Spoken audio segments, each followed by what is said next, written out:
Hi friends, welcome back to Janu Jais kitchen. ನಿಮ್ಗೇನಾದರೂ ನಮ್ಮ channel ಇಷ್ಟ ಆದರೆ ಲೈಕ್ ಆ್ಯಂಡ್ ಸಬ್ಸ್ಕ್ರೈಬ್ ಮಾಡಿ. ಬನ್ನಿ ನಾವು ಇವತ್ತು ಮನೆಯಲ್ಲೇ ಸಿಂಪಲ್ಲಾಗಿ ಜೀರಾ ರೈಸ್ ಹೇಗೆ ಮಾಡೋದು ಅಂತ ನೋಡೋಣ. ಮೊದಲನಿಗೆ ಒಂದು ಪ್ಯಾನ್ ಇಡಿ. ಪ್ಯಾನ್ಗೆ ಒಂದು ಸ್ಪೂನ್ ಎಣ್ಣೆ ಹಾಕಿ, ಎಣ್ಣೆ ಬಿಸಿ ಆದಮೇಲೆ ಒಂದು ಸ್ಪೂನ್ ಜೀರಿಗೆ ಹಾಕಿ ಫ್ರೈ ಮಾಡಿ. ಈಗ ಅದಕ್ಕೆ ಕಟ್ ಮಾಡಿರೋ ಈರುಳ್ಳಿ ಹಾಕಿ ಅದನ್ನು ಫ್ರೈ ಮಾಡಿ. ಕಟ್ ಮಾಡಿರೋ 2 ಹಸಿಮೆಣಸಿನ್ಕಾಯಿ ಹಾಕಿ ಚೆನ್ನಾಗಿ ಫ್ರೈ ಮಾಡ್ಕೊಳ್ಳಿ. ಕರ್ಬೇವಿನ ಸೊಪ್ಪು ಸೇರಿಸ್ಕೊಳ್ಳಿ ಮತ್ತು ಕಟ್ ಮಾಡಿರೋ ಗೋಡಂಬಿನೂ ಸೇರಿಸಿ ಫ್ರೈ ಮಾಡಿ. ಈರುಳ್ಳಿ ಸ್ವಲ್ಪ ಕ್ರಂಚಿಯಾಗಿ ಇರೋ ಥರ ಫ್ರೈ ಮಾಡ್ಕೊಳ್ಳಿ ಫ್ರೆಂಡ್ಸ್. ರುಚಿಗೆ ತಕ್ಕಷ್ಟು ಉಪ್ಪು ಸೇರಿಸಿ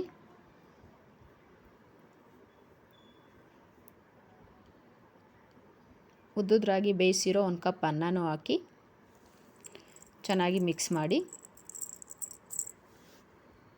2 ನಿಮಿಷ ಬಿಡಿ.